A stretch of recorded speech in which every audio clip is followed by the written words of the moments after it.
Hey everyone, I just wanted to make this short video to discuss time and what people do with their time in their business.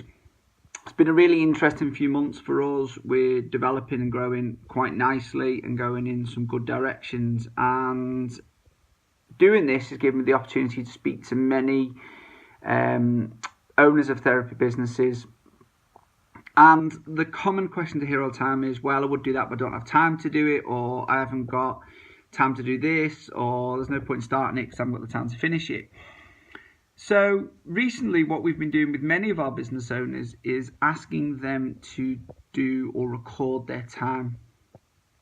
And what's very interesting when they do this exercise, so what we make them do is go through the diary, and we very simply make them document everything they do, and quite accurately. So if you're replying to emails from customers, if you're doing your notes outside of your treatment time, all those kind of things, documenting all that. And then by then analysing the time, we're finding so much time is wasted by doing tasks that could be done more effectively or efficiently. And ironically, by not taking the time to sit down, go through an exercise like this, and I've put more detail in the blog about this, so I'll put that in the link below so you can have a read of the blog. Yes, we're not taking the time out of your diary to sit down and plan your time or work out where all your time is going. You know, recently in a business we saved 10 hours a month that we can save them time. So that is going to be fantastic for them to then go and really work on the growth strategy, which they're going to be planning for 2018. So very simple exercise to go through. As I say, a bit more detail in the blog, so go through that, and any questions feel free to ask. But while we're on about that, I'm just very curious about how many of you have taken the time again to reflect on 2017, what's gone well, what could have gone better, and why. You know, we recently do this in our business, and it was very interesting when we sat down to understand the whys that things didn't go to plan, or why things did go well, and everything else. So what we can then do is make some good changes and some good adaptations to take it into 2018.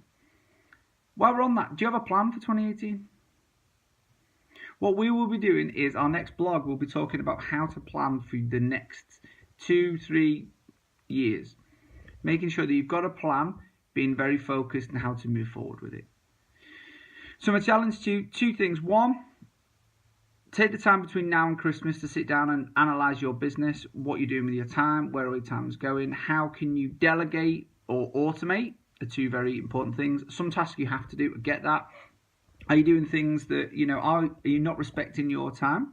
For example, if you're doing your patient notes outside of the contact time with your client, you're giving them more time. So if you're giving a half an hour treatment session, and then you're doing 10 minutes of treatment notes afterwards, you're actually giving each client 40 minutes of your time for a half an hour fee.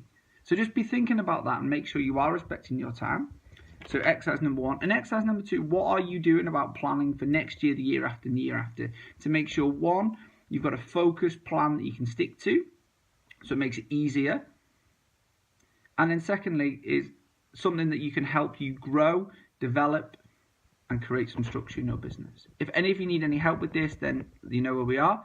My email is just Andy@YourPerfectPractice. Please ping us an email or get in touch with us through social media. Okay, speak to you soon. Take care. Bye.